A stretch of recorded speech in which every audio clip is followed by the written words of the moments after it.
Adolf Hitler का जन्म 20 अप्रैल 1889 को ऑस्ट्रिया के ब्राउनाउ नामक शहर में हुआ था। उसके पिता अलोइस हिटलर एक सख्त सरकारी कर्मचारी थे और मां क्लारा बेहद स्नेही स्वभाव की थीं। बचपन में हिटलर को चित्रकला और वास्तुकला में गहरी रुचि थी, लेकिन वियना की कला अकादमी में उसे 2 बार अस्वीकार कर दिया गया। यह असफलता उसके जीवन का निर्णायक मोड़ बनी। 1914 में प्रथम विश्व युद्ध शुरू हुआ और हिटलर जर्मन सेना में भर्ती हो गया। वो एक बहादुर सैनिक था और उसे आयरन क्रॉस जैसे सम्मान भी मिले। लेकिन 1918 में जर्मनी की हार ने उसे भीतर तक हिला दिया।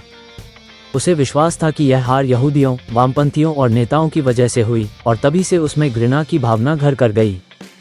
युद्ध के बाद जर्मनी राजनीतिक और आर्थिक संकट से जूझ रहा था। इसी माहौल में हिटलर ने जर्मन वर्कर्स पार्टी ज्वाइन की, जो आगे चलकर नाजी पार्टी के नाम से जानी गई। अपने जोशीले भाषणों और जर्मनी को फिर से महान बनाने के नारों से वो लोगों में लोकप्रिय होने लगा।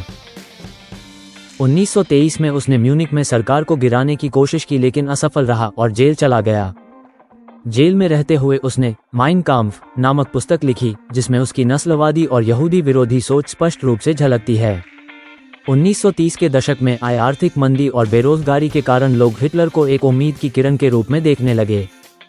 1933 में वह जर्मनी का चांसलर बन गया और जल्द ही लोकतंत्र को समाप्त कर तानाशाह बन बैठा। उसने अपने विरोधियों को कुचल दिया, यहूदियों पर कठोर कानून लागू किए और समाज में नफरत फैलाना शुरू कर दिया। 1939 में उसने पोलैंड पर हमला कर दिया, जिससे द्वितीय विश्व युद्ध की शुरुआत हुई। उसकी सेना ने कई यूरोपीय देशों पर कब्जा कर लिया, लेकिन उसके सबसे क्रूर काम की शुरुआत अब हुई थी, यहूदियों के खिलाफ अंतिम समाधान नामक योजना। इस योजना के तहत लाखों यहूदियों को यातना शिविरों में भेजा गया, गैस चैम्बरों में मारा गया और नृशंस तरीकों से उनका नरसंहार किया गया। इसे होलोकॉस्ट कहा जाता है और यह मानव इतिहास की सबसे भयावह घटनाओं में से एक है। 1945 में युद्ध अपने अंतिम चरण में था और जर्मनी पूरी तरह हार की ओर बढ़ चुका था। मित्र राष्ट्रों की सेनाएं बर्लिन पहुंच चुकी थीं। 30 अप्रैल 1945 को हिटलर ने अपने अंडरग्राउंड बंकर में आत्महत्या कर ली। उसने अपनी प्रेमिका ईवा ब्राउन से शादी की और फिर दोनों ने जहर खाकर अपनी जान दे दी। हिटलर ने खुद को गोली भी मारी।